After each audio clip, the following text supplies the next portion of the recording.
I started from the question of how come some people enjoy other people's suffering so that it makes violence enjoyable, so that people find it heroic to punish people that they judge as bad. And then how come other people in the same society are just the opposite? They get their joy not in believing that there's bad people that need to be punished, but they get their joy in contributing to people's well-being. So I then saw that there was quite a different language and quite a different consciousness on the part of people who behaved in the violent way as opposed to the compassionate way. And I decided to try to clarify that. What is the nature of communication that helps us to connect in a way in which we enjoy contributing to each other's well-being?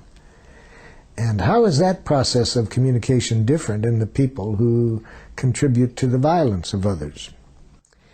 Then, after I developed nonviolent communication, which is the language and the power usage that I saw contributing to compassionate interaction, I then wondered, where the heck did we ever learn this other approach? So then I got interested in where did it all begin, where we learned a way of thinking and communicating that contributes to violence on our planet.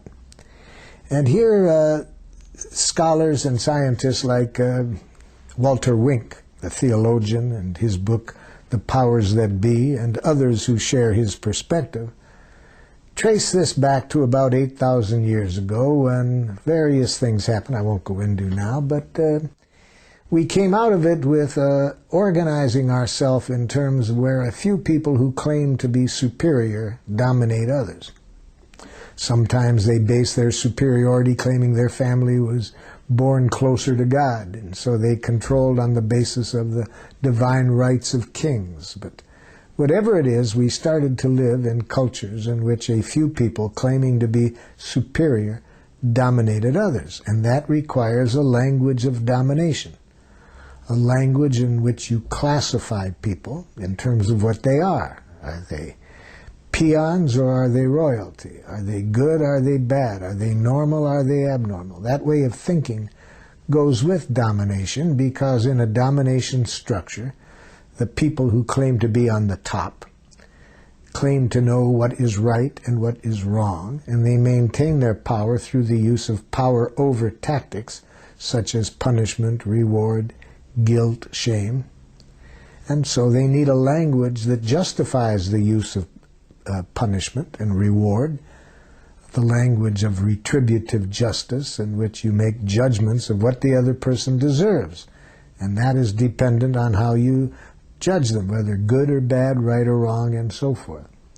So that's how I think it all began, about 8,000 years ago, when we started to have domination structures in which a few people dominated many.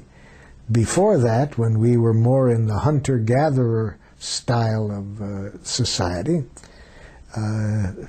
people that I trust in their studies anthropologically tell me we didn't have violence in the rate that we have since.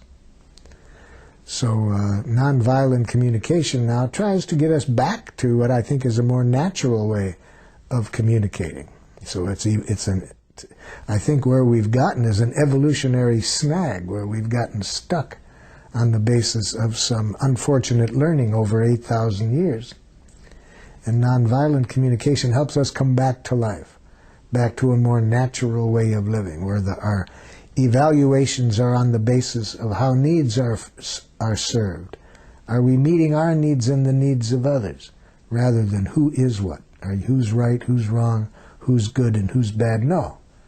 Are our needs getting met? And if not, what can we do so that everyone's needs get met?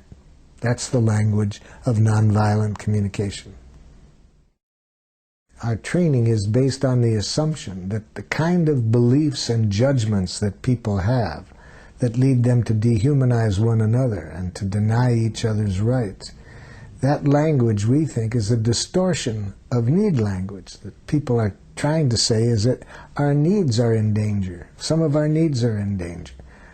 But they are not given a language that helps them to say that. So they go to justifying this on the basis of what their interpretation is of what words were that were written down centuries before. The Bible says, or the Quran says, and they then tried to use these documents as justifying that they are right and the other side is wrong. So when I'm mediating between two groups that are thinking that way, who are at war with each other, each time they use that kind of thinking, I translate it into an unmet need. So when I'm working with two groups, such as two tribes that I was working with in northern Nigeria that were at war with each other, and I ask, what needs of yours are not being met? And I'm confident if we can get everybody's needs clarified, we'll find a strategy for meeting the needs of people on both sides. And a chief from the Christian tribe immediately screams across the table, "These people are murderers." The other people scream back, "These people have been dominating us for 80 years. See, I asked for needs, and they both gave me an analysis of the other side's pathology. Sometimes the analysis takes the form of, well, our Constitution says, and the other side says, no, it doesn't say that, it says, or the Bible says, no, but the Quran says. So when I ask for needs, and they immediately go into these intellectual judgments that justifies their position, I translate that into what needs I hear being expressed through that. So when the chief screamed, "You people are murderers," I said, "Chief, are you saying that your need for safety isn't being met?" You see, so I hear the need behind his analysis. And if I guess wrong, he can help me, but I'm looking for needs. But I happen to guess right. That's not too hard to guess what the need might be. He said, "That's exactly what I'm saying." Okay. Then I try to get the other side to hear the need. So I said, "Would a chief on this side please tell me what you heard this chief said his needs were?" A chief on the other side of the table screamed across the table, "Then why did you kill my son?" You see, I had been told ahead of time that 3 people in the room knew that somebody who had killed a member of their family was in the group. So it's not easy, even when you get people to express the needs, it's not easy to see that in the other person when you have these enemy images. So I had to work hard to get the chief from the second side to just hear that. Just tell me, Chief, what do you hear him saying? He's saying he has a need for safety. Okay, just even that makes a big difference, you see. We're out of this intellectual analysis justifying position, and we're connecting at the level of human needs. Then I helped the other side get clear what their needs were, and heard by the first side. At that point, one of the chiefs that hadn't said anything jumped up and said, "If we know how to speak this way, we don't have to kill each other." You see, it didn't take long, even in this culture, for this one chief at least, to see that if you can just talk about your needs and not into this analysis of who's right, who's wrong, we can solve anything.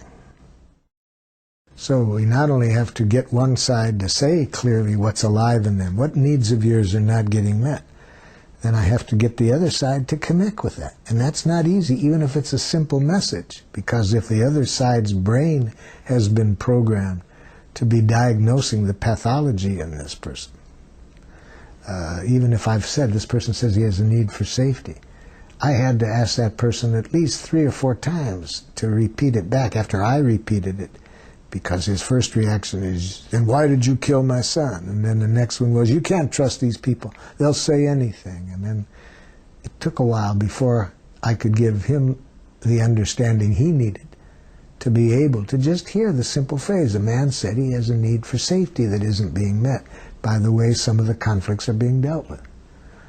Whew, that took a lot of work just to get that far, but once I got there. So the empathy is the second party seeing this other person's humanness. And the way we see the humanness is by seeing the needs without these enemy images clouding that.